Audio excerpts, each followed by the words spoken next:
j'aime l'Éternel, car il entend ma voix. Il a penché vers moi son oreille, et je le chanterai toute ma vie.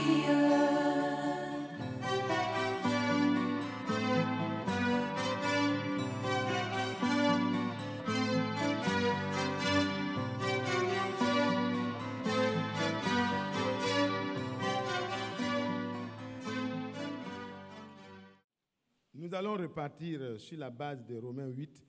J'ai pris juste ce texte comme référence de base. Et puis, nous allons voir notre responsabilité personnelle. Nous lisons à partir du verset 17. Prenons verset 16. L'Esprit lui-même rend témoignage à notre esprit que nous sommes enfants de Dieu. Ça, c'est une bonne chose. Il faut avoir cette certitude-là. Ce n'est pas parce que quelqu'un t'appelle frère que tu es forcément enfant de Dieu. Le témoignage doit venir de Dieu, par son esprit. Gloire à Dieu. Or, si nous sommes enfants de Dieu, nous sommes aussi héritiers. Alléluia. Vous voyez comment c'est beau? Un enfant est naturellement héritier. Un enfant ne demande pas à son père, je veux être ton héritier. S'il est né de lui, il est héritier. Amen. Amen. Et si son nombreux sont co-héritiers. Alléluia. Amen. Gloire à Dieu. Amen. Nous sommes héritiers de Dieu. Amen. Qui est heureux d'être héritier de Dieu? Les gens luttent les héritages et ça mène des morts même dans certaines familles. Mais vous et moi, nous avons un héritage qui est suffisant pour tous les héritiers. Que Dieu soit loué. Héritier de Dieu, co-héritier de Christ. Héritier de Dieu, co-héritier de Christ. Oh, que Dieu soit loué. Ainsi, vous voyez que, après avoir livré sa vie en sacrifice pour le péché, le Seigneur voit en vous et moi, et trouve en vous et moi qui sommes nés de nouveau, un prolongement de ses jours. Amen. Ésaïe 53, verset 10 dit, après avoir livré sa vie en sacrifice pour le péché, il verra une postérité. Des enfants naîtront de lui. Alléluia. Amen. Et alors, le Seigneur prolongera ses jours au travers d'eux. Et ça, c'est comme ça que Dieu a conçu son plan. Dieu, Christ et ceux qui sortent vraiment par la foi des entrailles de Dieu par Christ Jésus. Amen. Et c'est comme ça que Dieu nous veut. Et il dit, si toutefois nous souffrons avec lui, afin d'être glorifiés avec lui. Celui qui est né de Dieu vraiment, il est héritier de Dieu. Et la nouvelle naissance, vous l'avez su, ça vient par l'écoute de la vraie parole. Et la vraie parole a été restaurée dans notre temps. Dieu a envoyé un prophète pour que la vraie parole soit restaurée. Il a établi un serviteur fidèle et prudent pour que l'enseignement de cette vraie parole aille jusqu'à tous les confins de la terre. Aujourd'hui, ça se fait. Et c'est ce que nous avons écouté tout à l'heure. Ça montre que, frères et sœurs, Dieu, dans son actualité, ne nous a pas mis en reste. Nous sommes heureux de marcher et de dire que nous sommes, comme nous l'avons chanté, je suis heureux, si heureux de dire que je suis quoi? Jésus m'a libéré pour que je devienne enfant de Dieu. Les enfants de Dieu ne sont plus dans la servitude. Nous étions dans la servitude, le Seigneur est venu à notre secours. Il nous a libérés. Et ici donc, nous sommes hérités de Dieu, co-hérités de Christ. C'est-à-dire tout ce que Christ a manifesté de la part de Dieu sur la terre, nous sommes appelés à manifester cela dans le prolongement des jours de Jésus-Christ. Que le nom du Seigneur soit loué. Amen. Alléluia. Si toutefois nous souffrons avec lui, nous devons accepter de renoncer à nous-mêmes. Nous devons accepter de renoncer à nos coutumes, à nos choses qui sont nos traditions, qui sont en opposition avec la parole. Ce n'est pas normal. On ne doit pas continuer avec. On doit rompre avec. Et ça cause des blessures, ça cause des douleurs. C'est à cause des souffrances, c'est à cause des persécutions. Et c'est ça qui a fait que les premiers chrétiens ont été persécutés. Dans leur milieu, ils ont choisi Jésus. Ils ont décidé de vivre selon la parole de Dieu. Dans le temps où ils étaient, ce n'était pas la parole de Dieu qui était la loi fondamentale. C'était le royaume romain qui dominait. Dans chaque pays, il y avait aussi les traditions. Et chez les Juifs, il y avait aussi les traditions judaïques. Mais le chrétien, il sort de là. Et il va au-delà. Et c'est pourquoi Dieu a dit à Pierre, mais tu dis que les autres sont impurs, mais moi je les déclare purs selon la foi qu'ils ont manifestée. Dieu voit déjà avant même que tu naisses si tu vas être incrédule ou si tu vas avoir confiance en lui. Est-ce que vous voyez? Dieu savait quelle réception allait avoir la parole dans le cœur de Corneille et de ceux qui l'attendaient. C'est pourquoi Dieu les déclare déjà purs à l'avance. Il dit, va, c'est des hommes purs. Ils écouteront ma parole, ils accepteront et je les transformerai. Ils seront mes enfants, mes héritiers, co-héritiers de Christ. Et c'est comme ça que la même parole fait comme travail aujourd'hui en chacun de nous. Mais nous devons accepter de souffrir pour la parole, afin de pouvoir, être glorifiés avec le Seigneur bientôt. Ceux qui souffrent jusqu'à mourir à cause de la parole, alors le jour de la résurrection des vainqueurs, ils seront dans un corps de gloire et seront transportés dans la gloire. Ils n'auront pas besoin d'aller à l'aéroport. De là où ils sont, il y aura un vol direct. Alléluia. Vous voyez comment c'est merveilleux? Dieu, sa science est différente. Pour s'envoler aujourd'hui, on a besoin d'aller à l'aéroport. Mais le jour où nous allons partir à la rencontre du Seigneur, nous n'aurons pas besoin d'aller à l'aéroport. Même si nous dormons, ça va nous surprendre. On va se lever, l'Esprit va nous dire, lève-toi, c'est le départ. Et puis il n'y a pas de bagages à prendre. Les bagages sont déjà en nous. Les œuvres que le Seigneur a préparées d'avance, nous les accomplissons.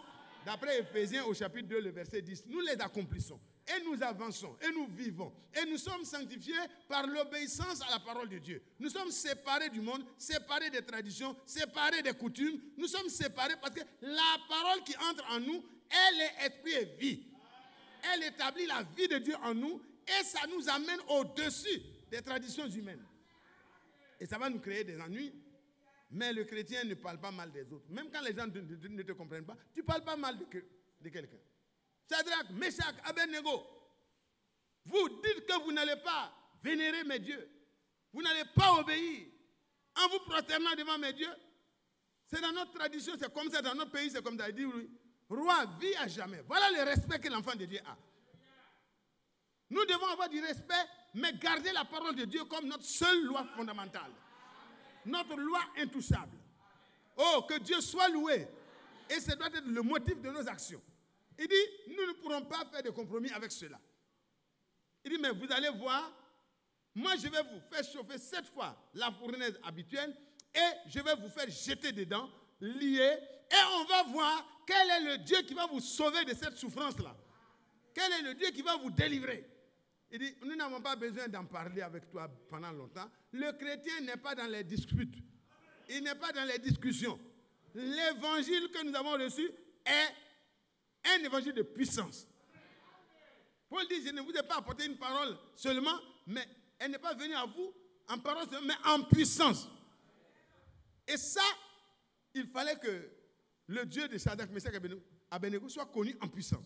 Bon, on va les jeter dans la fournaise et la souffrance qu'ils vont endurer là, on va voir quel Dieu pourra les délivrer. Il dit, roi, tu peux faire comme tu veux. Nous savons que notre Dieu est capable. Il est le El Shaddai d'Abraham. Alléluia. Il est celui qui a sauvé Jacob de la mort certaine qu'il attendait en face d'Ésaü. Il est celui qui a secouru Abraham. Il est celui qui a secouru Moïse et le peuple d'Israël. Nous aussi, nous sommes héritiers des mêmes promesses. Nous sommes ceux-là à qui Dieu a fait grâce de croire comme notre père Abraham. Nous n'allons pas plier les genoux devant une idole. Nous savons qu'il y a un seul Dieu. Ce n'est pas 3 dieux, 3 personnes en un seul Dieu. Non, Dieu est unique. Dieu n'a jamais été dans une trinité de personnes. Si vous avez été enseigné comme ça, arrêtez, revenez à la parole. Le Dieu dont nous parlons n'est pas le Dieu d'une nation païenne. C'est le Dieu d'Israël. Et le Dieu d'Israël n'a jamais été une trinité de personnes. Il est Dieu. Pleinement Dieu. Il est Père au ciel. Il est Fils dans un corps sur la terre pour le rachat. Alléluia. Il est venu dans un corps à travers Marie pour que dans ce corps-là, il puisse nous racheter. Mais dans ce corps habitait corporellement toute la plénitude de la divinité. Donc on ne peut pas diviser ça en 2 ou en 3.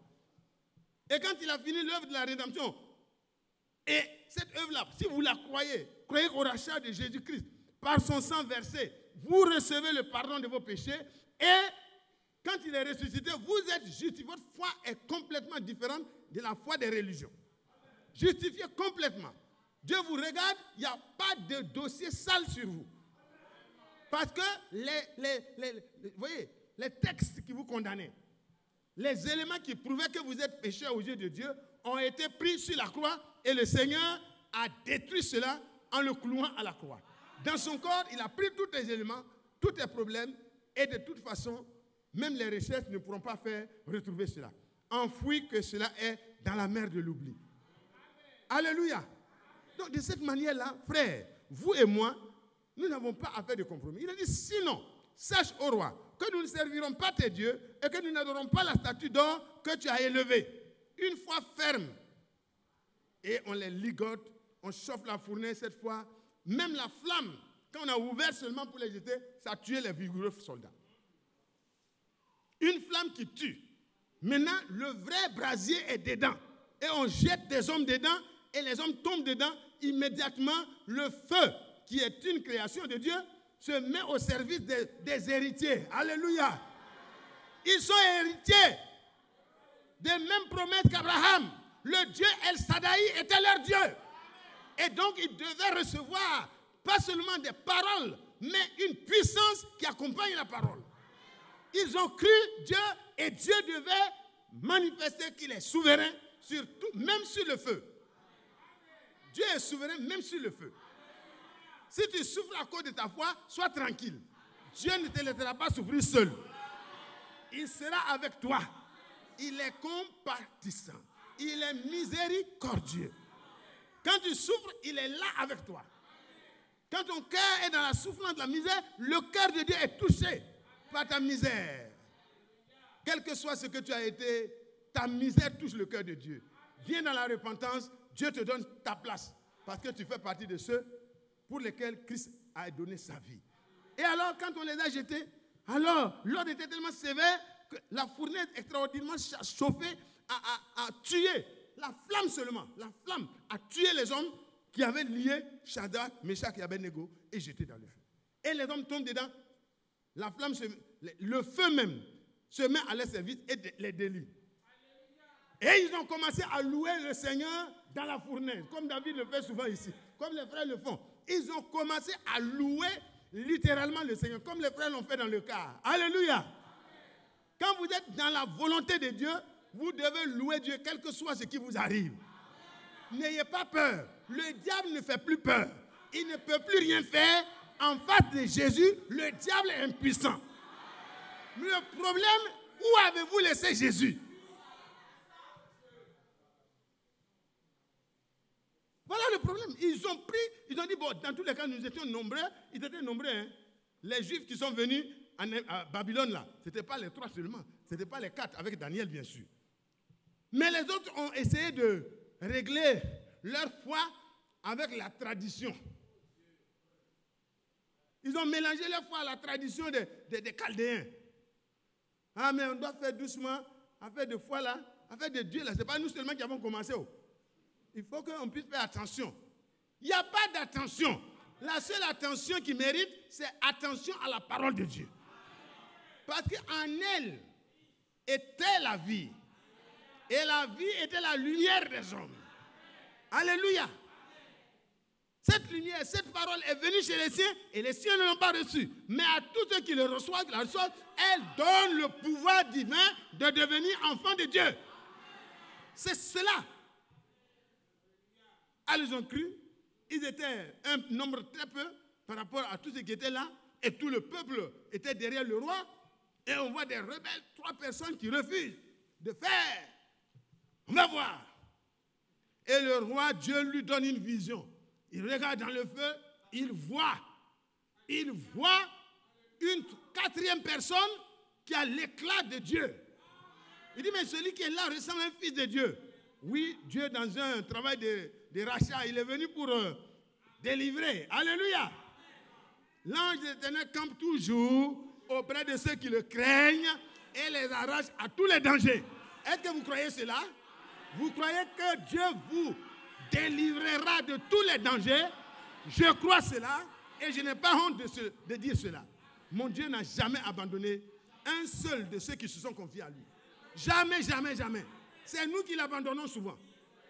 C'est nous qui l'abandonnons souvent.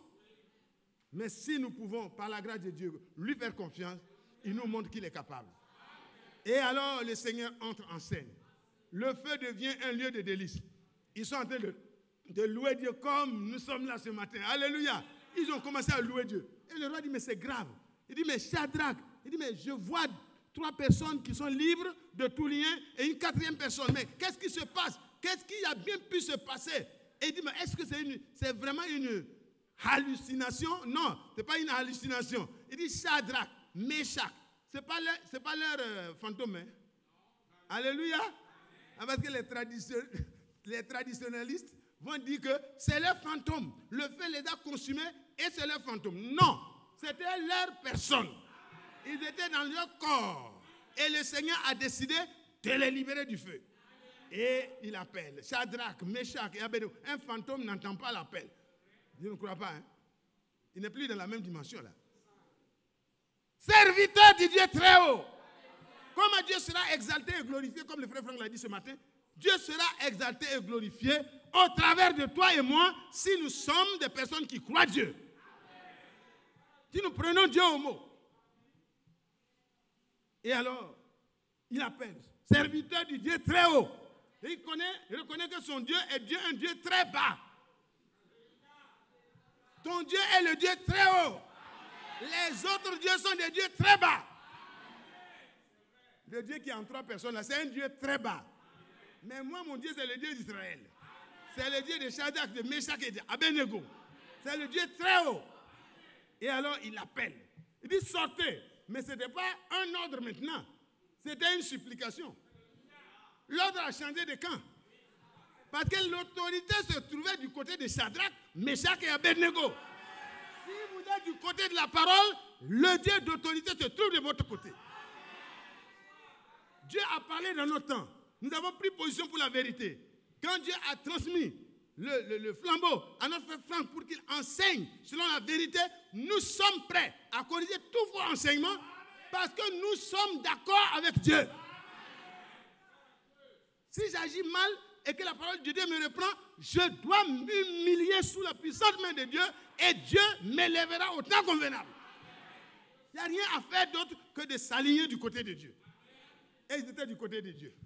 Et le roi a oublié de les supplier. Serviteur du Dieu très haut, veuillez sortir. Et ils commencent à marcher majestueusement avec leurs vêtements en éclat, leurs vêtements précieux. Et les magiciens, tous les faux prophètes qui étaient là, ils se sont rapprochés pour toucher, pour voir est-ce que c'est vrai, est-ce que c'est des hommes. Ce n'est pas leurs fantômes? Non! Ils ont touché, ils ont vu que c'est les mêmes personnes. Même leurs cheveux n'avaient pas été touchés par le feu. Il n'y avait même pas l'odeur du feu sur eux. Comment cela peut se faire? Ça se fait quand tu demeures dans la parole. Reste dans la parole. Garde la parole. Vis la parole. Expérimente la parole. Laisse le Saint-Esprit confirmer la parole au travers de toi. Est-ce que vous voulez? Vous êtes prêts? Vous êtes décidés? Que Dieu bénisse chacun de nous. Qu'il fortifie chacun de nous. Et il proclame à toute la terre, si quelqu'un veut prendre un autre Dieu, et quelqu'un veut parler mal du Dieu de Shadrach, Meshach et Abednego, alors moi-même, je donne l'ordre qu'il soit détruit avec toute sa maison. C'est-à-dire qu'il ne mérite pas de vivre. Frère, il n'y a pas de vie si ce n'est pas dans la parole. Ne vivez pas, ne croyez pas que vous allez vivre en dehors de la parole. Le temps est arrivé où chacun doit faire son choix. Comme les 2 brigands à la croix, il y a un qui a fait le bon choix, l'autre a continué à maudire Dieu. Que Dieu ait pitié de nous. Regardez, j'estime. Aussi, la création attend avec un ardent désir la révélation, la manifestation des fils de Dieu. Dieu va révéler qui est vraiment son fils. Ce n'est pas parce que je crie que je suis fils de Dieu. Ce n'est pas ça. Alors, l'homme là, il crie fort. Non, ce n'est pas ça. C'est si ce que je dis est la parole, alors prenez ça. La création attend votre manifestation, notre manifestation. Que Dieu vous bénisse. Que Dieu vous bénisse. Que Dieu vous bénisse. Vous savez, les plats de riz, les rendez-vous, il y en a toujours et il y en aura toujours. Mais il y a un jour, vous allez avoir rendez-vous avec la mort. Vous allez oublier tous les rendez-vous. Donc, acceptez de m'accorder encore 5 minutes. Alléluia. Accordez-moi 5 minutes. Jusqu'à 45, je crois que je vais m'arrêter. Si ça a ajouté 1 minute, c'est bon, tant mieux pour moi. Alléluia. Que Dieu vous bénisse. Qu'il vous bénisse. Qui veut voir ce que le Seigneur a fait dans la première partie de l'église? Et c'est ce qu'il va faire avec gloire dans la dernière partie de l'église. Alléluia. Alléluia. Et ça s'apprête. Acceptez la parole, naissez de nouveau. Laissez la parole de Dieu être votre nourriture de tous les jours. Vous serez séparés de tous vos petites compréhensions inutiles et vous allez avoir la vérité seulement comme votre nourriture. Alléluia. L'homme ne vivra pas de pain seulement, mais il doit vivre de chaque parole qui sort de la bouche de Dieu et qui est confirmée par Dieu. Et la parole de notre temps est vraiment la parole de Dieu. Prenez Acte au chapitre 4. C'est ça que les gens veulent voir à la fin. Alléluia. La création attend ça. À partir du verset 32, déjà nous pouvons lire. La multitude de ceux qui avaient cru n'était qu'un cœur et qu'une âme. Nul ne disait que ses biens lui appartenaient en propre, mais tout était commun entre eux. Les apôtres rendaient avec beaucoup de force témoignage de la résurrection du Seigneur Jésus-Christ. Et une grande grâce reposait sur eux tous. Alléluia. Alléluia. Alléluia. Regardez comment le Seigneur désire voir son église à la fin. Une unité, pas une unité d'arrangement, mais une unité fondée sur le fait que nous sommes nés de Dieu. Nous avons la parole de Dieu comme seule loi fondamentale. Nous avons l'Esprit de Dieu comme conducteur personnel. Et quand le Saint-Esprit conduit l'un et conduit l'un, il va les amener dans toute la vérité. Personne n'aura sa pensée personnelle comme référence, mais chacun de nous aura la conduite du Saint-Esprit comme référence. Alors le Saint-Esprit conduit toujours dans la parole. Alléluia. Est-ce que vous voulez que ce temps arrive? Vous voulez que la création voie la manifestation des fils de Dieu dans l'unité? Parce qu'il est dit dans Jean au chapitre 13, le verset 34, à ceux-ci, tous connaîtront et reconnaîtront que vous êtes mes disciples. Alléluia. 34 d'abord, je vous donne un commandement nouveau. Aimez-vous les uns les autres, comme je vous ai aimé, autant que je vous ai aimé. Vous aussi aimez-vous les uns les autres. Ce n'est pas la prédication de l'amour seulement, mais c'est la vie de l'amour. Dieu nous ordonne, mais il attend que nous nous levions pour dire, je n'en ai pas la force, mais par ton esprit, déverse l'amour dont tu parles là dans mon âme, dans mon cœur. Que je puisse aimer même celui qui veut me tuer. Comme notre frère Étienne a été rendu capable. Identifié à Christ qu'il était. Qui sur la croix pardonnait à ceux qui le tuaient. Étienne a été rendu capable de pardonner même à ses bourreaux. Tu dois être amené là. Parce que nous devons nous asseoir à la même table. Tu ne peux pas continuer à avoir des rancœurs et des rancunes. Et puis tu vas t'asseoir à la table du roi. Non, le cantique a été bien chanté, mais il doit être expérimenté. Bientôt, nous irons à la table du roi. C'est une bonne chose. Il dit, à ceux-ci, tous connaîtront que vous êtes mes disciples si vous avez de l'amour les uns pour les autres. Et dans Actes que nous avons lu, la multitude de ceux qui avaient cru n'était qu'un cœur, une âme, unis dans l'amour divin. Parce que l'amour est le lien de la perfection. Et quand vous allez dans Acte 5, vous allez voir les œuvres puissantes qui les accompagnaient dans cette unité. Ainsi, quand nous sommes dans cette position, nous pouvons rendre témoignage sans avoir peur. Il y a eu un moment où, vraiment parfois, on avait peur d'envoyer des nouveaux convertis. Quand il y a des difficultés dans l'église, c'est difficile, tu te demandes, quand ils vont venir, qu'est-ce qu'ils vont voir encore? Quel spectacle? Que Dieu nous aide. L'église du Seigneur a connu des difficultés dans les temps premiers, dans les temps derniers aussi. Elle en connaîtra, mais elle connaîtra une fin glorieuse. C'est la parole qui le déclare.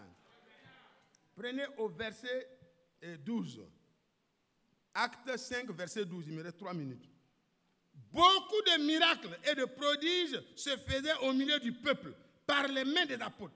Ils se tenaient tous ensemble au portique de Salomon et aucun des autres n'osait se joindre à eux. Mais le peuple les louait hautement. Ce n'est pas les louanges du peuple que nous recherchons, mais le peuple doit être satisfait de notre affaire de Dieu là. Pensez un seul instant. Les cliniques sont totalement, vraiment regorgeant de monde. Le CHI regorge de monde. Mais frère, au temps des apôtres, regardez ce qui se faisait. Le nombre de ceux qui croyaient au Seigneur, hommes et femmes, s'augmentait de plus en plus, en sorte qu'on apportait les malades dans les rues et qu'on les plaçait sur des lits et des couchettes, afin que Pierre passe. Lorsque Pierre passerait, son nombre au moins couvrit quelqu'un d'eux. Et la multitude accourait de toutes les villes voisines à Jérusalem, amenant des malades et des gens tourmentés par des esprits impurs. Est-ce que vous voulez revoir ces moments-là? Vous voulez que la manifestation des fils de Dieu soit rendue visible?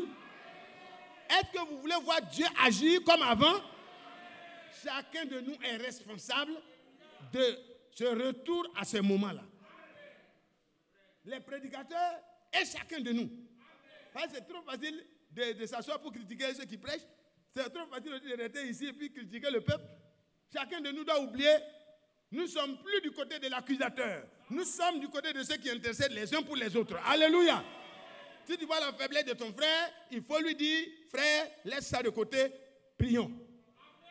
Dis la vérité, mais accompagne ça de prière. Que Dieu soit loué. Que Dieu soit loué. Est-ce que le monde n'attend pas ça? Est-ce que les parents n'attendent pas le temps où les fils de Dieu vont être comme au temps de Pierre? Quand votre parent va vous appeler au village et dire que envoie-moi de l'argent pour que j'aille à l'hôpital, tu vas lui dire non, ne t'inquiète pas. Mets ta main sur la partie malade. Alléluia. Amen. Et puis tu vas prononcer la prière de la foi. Amen. Et la prière de la foi guérira le malade. Amen. Alléluia. Ton parent va dire, serviteur du Dieu très haut. Ton Dieu là, c'est le seul vrai Dieu. Après ta prière, je suis guéri. Je suis au champ actuellement où je te parle. Il y a un peu de réseau là-bas. Gloire à Dieu. C'est de ça que le monde a besoin. C'est de ça que toute la nature aspire. La manifestation de Dieu au travers de ses fils. Qui veut cela? Ce n'est pas connaître le message seulement. Voilà, merci, c'est fini. Que Dieu vous bénisse. Oh. Ils ont été tourmentés. Et vous me permettez de lire Acte 17, Acte 19. Acte 19. Gloire à Dieu. Gloire à Dieu. Gloire à Dieu. Acte 19, 11. Et Dieu faisait des miracles extraordinaires par les mains de Paul. La nature soupire après ça. Les disputes, les synodes, les trucs, sans fond. Nous voulons retourner à ça. Et chacun de nous est responsable. Regardez Paul. Oh, c'est beau ça. Des miracles extraordinaires. Donc il y a des miracles ordinaires et il y a des miracles extraordinaires. Oh là là, je ne suis pas un francophile, mais je sais un peu. Voilà. Au point qu'on appliquait sur les malades des mouchoirs, des linges, un morceau de tissu qui a touché le corps de Paul. On appliquait des mouchoirs, des linges ou des mouchoirs qui avaient touché son corps. Et les maladies les quittaient et les esprits malins sortaient. Les maladies les quittaient. Cancer, prenez ses bagages et disparaît. Hypertension disparaît. Diabète disparaît. Tout ce que vous pouvez imaginer disparaît. Je pense qu'à ce temps-là, il n'y avait pas beaucoup de cliniques. Sinon, ils allaient porter plainte. Mais Dieu soit loué. Nous aussi, nous allons porter plainte parce qu'ils prennent trop notre argent. Maintenant, nous voulons retourner au moment où nous pouvons recevoir directement notre guérison. Et notre petit argent, on va envoyer ça à papa et maman pour manger. Parce qu'ils sont déjà vieux. Alléluia. Le chrétien donne à manger à son papa et sa maman. Il ne faut pas t'asseoir avec les faux prophètes. Ils vont dire que ta mère est sorcière. Ta tante est sorcière. C'est elle qui est responsable de tes échecs. Alors s'il devait te manger, il devait te manger pendant que tu es tendre. Ce n'est pas quand tu es vieux à 60 ans là que ta maman va te manger. Arrêtez de croire cela. Si vous croyez au Seigneur, aucun sorcier ne peut bloquer votre affaire. Et si votre mère se trouve dans une confrérie, vous allez prier pour sa délivrance, elle va en sortir. Elle sera libérée. N'accablez pas la vieille. C'est vous qui êtes un faux chrétien. Vous n'êtes pas une vraie chrétienne. Sinon, vous n'allez pas avoir peur. Quand moi j'arrive au village, les sorciers se cherchent. J'étais en face de la plus grande sorcière, une grand-mère. Ses yeux sont rouges comme ça. Je suis allé lui présenter l'évangile. Elle dit, vous arrivez, elle s'est tremblée. Mathias, tu es venu ici. Bon, chez moi ici, là, je ne sais pas quelle place je vais te donner. Je m'assois à terre. Grand-mère, je m'assois à terre. Je ne suis pas venu ici en tant que cadre de mon village. Je suis venu en tant que prédicateur de l'évangile. Je me suis assis à terre. Elle dit, elle est paniquée. Bon, voilà. J'ai dit, je vous présente l'évangile. Voici ce que je dis à faire pour vous. Et j'ai commencé à annoncer l'évangile. Elle tremblait. Elle dit, moi, toi-même, tu sais mon palmarès. Je suis l'une des plus grandes sorcières du... Elle-même le dit. En présence de Dieu, le sorcier ne peut pas tenir. Et je lui ai dit, mais maman, ma grand-mère, elle dit, si je viens là-bas, tout le monde va fuir. Parce que les gens vont dire, les enfants ne sont plus partis. J'ai dit, ma grand-mère, tes yeux de sorcellerie là seront crevés. Dieu va les enlever. Il va enlever tes dents là. Et il va te laisser naturel. Tu seras une bénédiction. Viens, Jésus a besoin de toi. Il veut te délivrer de Satan qui t'utilise. Est-ce que je peux venir? Bon, on va voir. Elle voulait que je parte seulement. J'ai dit, comme tu as dit, on va voir, je t'attends là-bas. J'ai pris mes bagages avec mon ami et puis on est parti. Elle n'est jamais venue. Ce n'est pas vous qui devez trembler. Non, je passe, on change de 6 mètres. On change d'endroit parce qu'il y a une sortie. Non, arrêtez ça. Si vous ne voulez pas croire au Seigneur, ne croyez pas au Seigneur. Ne gâtez pas le nom du Seigneur. Hérité de Dieu. Co-hérité de Christ. Les démons, les mouchoirs qui ont touché le corps de Paul s'en va. On touche le corps de celui qui est possédé. Il est fou. Les démons qui ont été lancés sur lui sortent, ils s'enfuient. Et le monsieur devient normal. Les maladies incurables sont touchées. Paul même n'est pas là. C'est mouchoir seulement qui a touché son corps. Frère, la nature attend ce temps-là. Le temps est arrivé où toi et moi, nous devons arrêter la théorie du message. Nous devons vivre nous-mêmes le message. Et nous devons être le prolongement du message, du Seigneur, de la parole qui a été restaurée. Quand le frère Branham, le prophète de notre temps, il prêchait, Dieu révélait les secrets des cœurs. Et Dieu restaurait complètement des foyers qui étaient impalables. Avec l'adultère ici. Mais Dieu dévoile pour toi, il dévoile pour la femme. Donc vous êtes obligé de vous réconcilier. Toi-même, tu fais quelque chose là-bas. Mais frère, le temps est arrivé. Est-ce que Dieu peut compter sur nous? Est-ce qu'on peut être à la disposition de Dieu? Est-ce qu'on peut se lever? Est-ce qu'on peut demander au Seigneur? La nature, nos parents, nos amis, nos connaissances soupirent après la manifestation des vrais enfants de Dieu. Pas la théorie des vrais enfants de Dieu. Mais que Dieu les confirme comme étant vrais, comme étant ses héritiers, comme il a fait pour Pierre, comme il a fait pour les premiers disciples, comme il a fait pour Paul. Il veut le faire pour toi et moi. Nous sommes connectés au même conduit. Alléluia.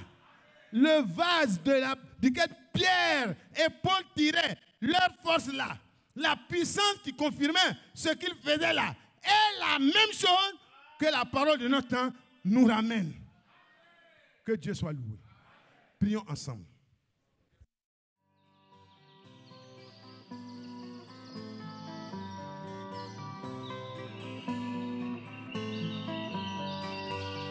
J'aime l'Éternel,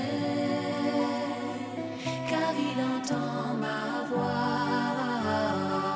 Il a penché vers moi son oreille, et je le chanterai toute ma vie.